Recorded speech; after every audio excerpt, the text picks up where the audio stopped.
I met the worst person you could meet while your affair is still going on. Then this happened. My heart is broken. My soul is lost. I've cried so much that my eyes can't cry anymore. Have you ever reached a turning point where your priorities shift and what once mattered to you no longer does? Is there a breaking point where you stop? You don't care what people say about you anymore because you're broken. You'll do whatever you plan to do, no matter what others say. If you've never been, you should be grateful. I've just thrown everything I've built in my marriage down the drain. I don't think I care anymore. I'm Alexandra, a 32-year-old. I'm an old marketing executive living in Los Angeles.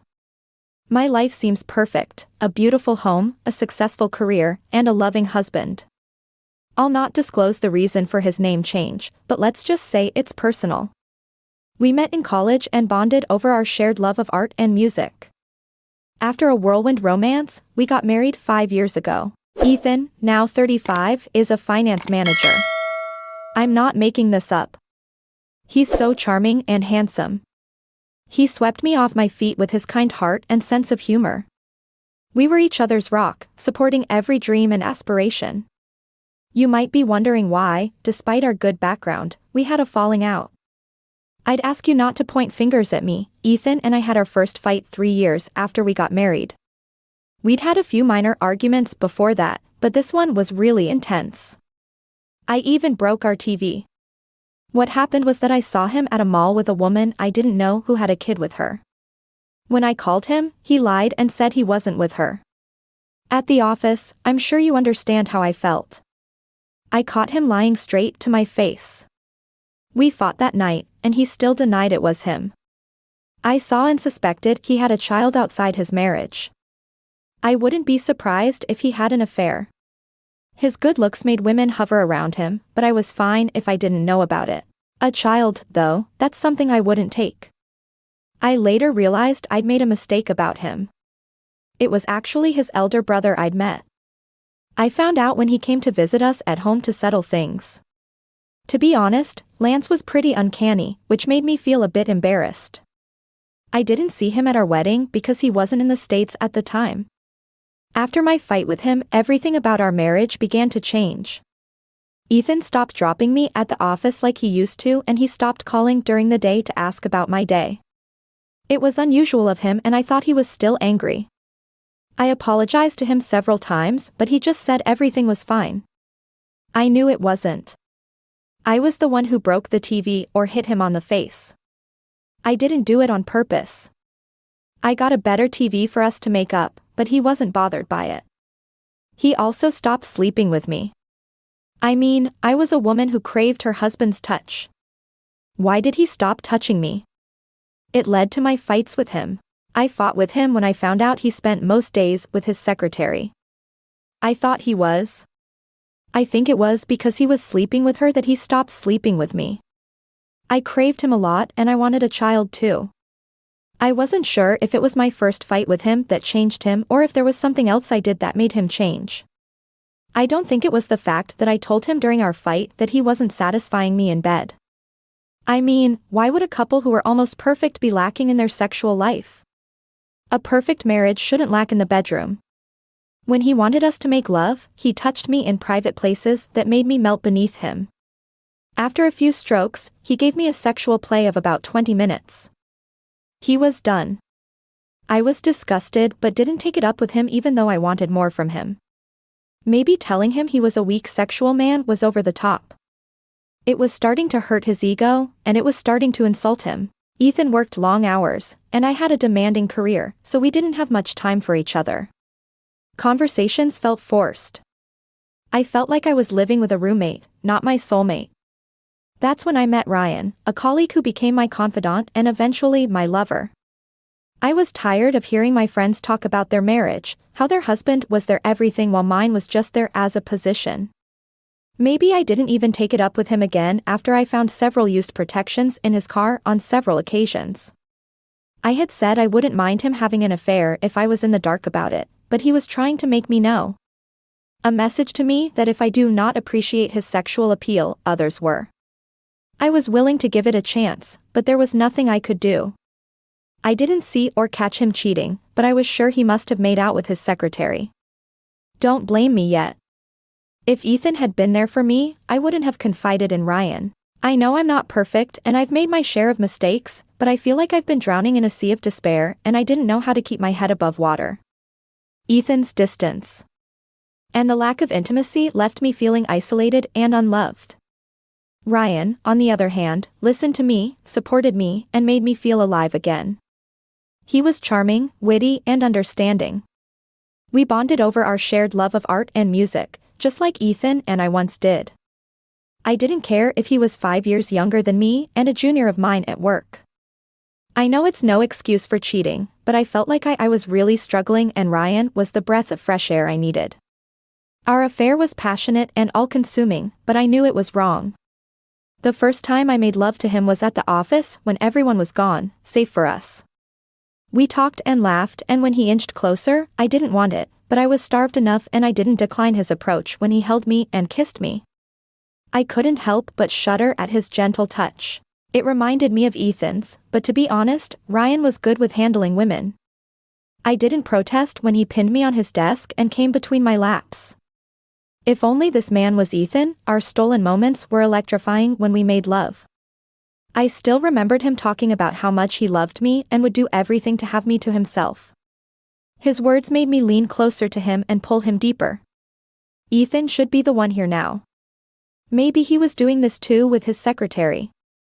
I still remembered one of the things he did that led to our other fights. He had come home with his secretary after work and let her into my kitchen to cook for him and feed him. I squirmed in the chair as he giggled and laughed with the sexy secretary. I tried to ignore how beautiful she was, because I knew she was the one taking my husband away from me. That day, I realized I wanted revenge. It was then that I started meeting Ryan secretly outside of work. We'd go to his home or the hotel and make out. We'd steal glances at each other during meetings and conversations. Our relationship became laced with flirtation. I couldn't deny the excitement I felt whenever he was near. We'd meet for coffee, go on long walks and explore the city together for the first time in years. I felt alive, but with this newfound happiness came the weight of guilt. I knew I was still married, and the secrecy of our affair only added to the thrill. I convinced myself that I deserved this, that Ethan had his flaws too, as I mentioned earlier.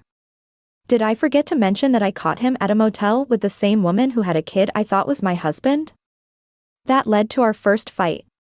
When I saw them, they were holding hands. When he saw me, he just held her hand and smiled. As he left with her, he didn't even act like he knew me. I was trembling inside. I couldn't even book the room I had planned for me and Ryan when he got home that day. I lashed out at him angrily, but he just ignored me. He did the same thing that afternoon when I asked him if he had a child outside. He just told me to think whatever I wanted and shut the door to his room. His actions made me even angrier. One night, as I was taking a bath, I heard Ethan enter my room. I quickly finished my bathing and came out. He was drunk and had my phone in his hand. I took my phone from him and saw that a text from Ryan was on it. My heart skipped a beat as I read his words, "I can't stop thinking about you. I want to see you tomorrow." Ethan, sensing my sudden tension, turned to me. His eyes, they were cold and seemed to be staring at me. I was scared, but I didn't want to show it on my face. When he asked me if I was okay, I nodded, trying to brush it off, but my hands trembled as I tried to delete the message. Ethan's eyes narrowed, and he reached for my phone. My heart sank as he read the text. His expression darkened. He demanded, "Who is this?" His voice was low and menacing. I tried to come up with an excuse, but Ethan's eyes told me he knew everything. The room seemed to shrink, and the air thickened with tension. I knew I'd been caught, and there was no going back. Ethan's face twisted in pain, and he threw the phone across the room. He asked how long, and his voice cracked with emotion. I knew I'd broken him and shattered the trust we once shared. In that moment, I realized I'd lost everything. I realized that this was important to me in some way. I didn't care anymore. Ethan didn't matter to me anymore. Ryan was the only person that made me happy. As I said earlier, I've just thrown everything I built in my marriage down the drain. Ethan left home that night and didn't come back for some days. He didn't want to see me anymore. Ethan came back and found me disgusting, so he took a few of his belongings and didn't come home for the next week. I knew we were done, but my relationship with Ryan still remained, and I was now bold enough to bring him to my matrimonial home, even on my husband's bed. I hate myself for doing that, but I still did it. It was totally on impulse and Ryan had suggested it. I couldn't say no. I thought maybe I'd imagined it or it was just weariness. I just knew I was startled and I saw Ethan standing by the door. He was furious and totally shattered. I didn't know what to do. I just shivered on the spot. He left, never to return. Or so I thought. The next time I saw him, he was with a woman I'd seen at the motel. The child I'd seen with her was with her. I'd just gotten home from my meeting with Ryan, who I obviously didn't stop seeing. The child was crawling into the room, and the woman was having a juice. When I walked in, my husband was holding a suitcase. He looked at me, but there was no emotion in his eyes. I walked past him, and his smell made me stop. I wanted to fall to my knees and beg him because I still had feelings for him, but he was pushing me away. I couldn't believe how our relationship had ended up.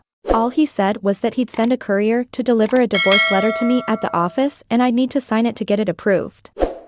Divorce wasn't something I needed right now. It was the first time in a month that I'd been single. My husband said he wanted a divorce after he left. I went to his room and found his clothes, including that sweatshirt I liked. I sniffed it. I missed his scent, his touch, his smile and his feelings. When I'd had a chance to think, I realized I had a choice to make. I could try to repair my marriage to rebuild the trust. I could either try to repair my marriage and rebuild trust, or I could embrace my newfound freedom and see where my affair with Ryan would take me. Ryan already knew my plan to break up with him because when I turned down his proposal after my husband found out about us, I told him I needed a break. I didn't go to work so I could avoid him, and I tried to change offices, but he always came for me. He knew the exact tricks to get me back on his bed, and I was beginning to hate him for that. So here I am, reaching out to Reddit for advice. What should I do? Is there any way to salvage what's left of my marriage to Ethan? Is there any way to get Ethan to forgive? I just want to say hello to Reddit again. It's been a while since I posted, and I've had a lot of requests for an update, so here I am. I want to respond to some of the comments and messages I received after my previous post. To begin with, I really don't appreciate the hurtful comments and messages I've received. I got a lot of messages saying I was trying to make it look like Ethan was the bad guy. That's not what I was trying to do. I'm not trying to make excuses for myself or justify my actions by painting myself as the victim. I know I made a mistake and I take full responsibility for it. Many of you suggested marriage and family therapy, as well as sex therapy. I appreciate those suggestions. I'm considering it because I realize I need to work on myself in our marriage regarding the woman you all think I'm not sure about being his child. I'm not willing to jump to conclusions. I've tried to get across to his brother, who he said was his wife. I've not had any feedback from him. I sent apology texts to Ethan, but he read them without replying. I followed some advice that said I should ask. I suggested we meet up and talk this out, but I haven't heard back yet. Some comments mentioned that cheating is a major defect in marriage, and while I understand that opinion, I want to say that every marriage is unique. Cheating was a mistake on my part and I regret it deeply. However, I believe in forgiveness and second chances, especially. If there's genuine love and commitment, I still believe Ethan will forgive me. We've been together for a very long time, so I just hope that it's not too late for us to be back together. Ultimately, I'm here seeking advice and guidance. I want to know if there's a way to rebuild trust and salvage what's left of our relationship. I know it might be tough for Ethan to forgive me, but I'm ready to do whatever it takes to make things right and build a brighter future together. I also find it surprising and disappointing how some people on social media have jumped to conclusions about me based on just a few posts, labeling me as a monster or a prostitute. Or whatever names they called me without really knowing me or my story. They act like they've got it all figured out, saying I'll see things differently when Ethan leaves me, but marriages are way more complicated than that. You can't judge someone's life from a few online updates on posts. I have texted Ethan and I'm hoping he'll reply when he does, and we'll be able to decide on the next steps. Hello Reddit, I just wanted to give you an update. Ethan finally texted back after I'd been in touch with him a lot. I told him I needed to see him, and he said he'd come. I called to see if it was about the divorce. I shouldn't have bothered stressing since he was totally opinionated on it, but I lied and told him it was a different matter. He didn't come home as I anticipated. He just told us to meet at a nearby street. When we met, I suggested marriage and family counseling, and he got really angry. He was wasting his time and wanted to leave, but I knelt before him in public to stop people from asking questions. He agreed to go with me, and we agreed that if therapy didn't help, we would then consider divorcing despite the challenges. I still want Ethan and want to salvage our marriage. I'm cautiously optimistic. I don't want my friends have been asking about our issues and why Ethan hasn't been around like he used to. I don't want them to find out about my affair. We found a therapist with great reviews and booked our first session. I'll keep you posted on how it goes. Hey, Reddit, I'm back. Despite the negativity I faced here, I've been getting lots of DMs and comments, so I want to keep you all informed. Our first therapy session didn't go as I planned. Ethan had been keeping to himself a lot, and despite my efforts to engage him by asking us to go for walks or deep, we had some pretty intense conversations. He was still pretty distant and reserved, and sometimes he wouldn't even let me talk to him. We even had a bit of an argument about what I wanted for him. He asked if I was trying to avoid divorcing him, and I didn't want to back down easily. I was hurt when he called me I was the one who was unfaithful, but Ethan wasn't blameless. During our first session, we talked about various issues and challenges. I brought up Ethan's lack of honesty and sincerity in our relationship. I also mentioned the possibility of him having a child outside of our marriage, but he just laughed at me. The therapist said that Ethan might have been right. Accusing someone you trust of cheating is a crucial first step in ending a marriage. That was what must have happened when I accused him the first time. We went through a few more therapy sessions, and it became clear that things weren't improving as we had hoped. Ethan told me that he'd thought a lot about our marriage but couldn't forgive me. He said that he'd felt betrayed when he first found out that I'd been unfaithful.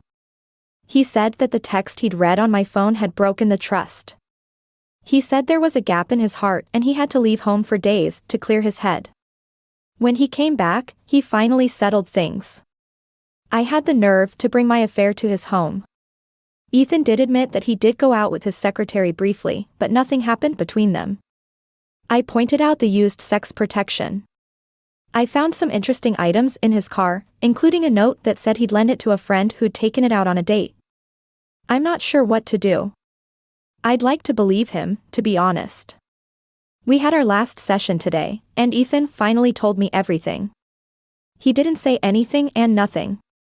I think I can make him change his mind. He said that our first fight did a lot of damage to him emotionally. It proved that I never trusted him from the beginning.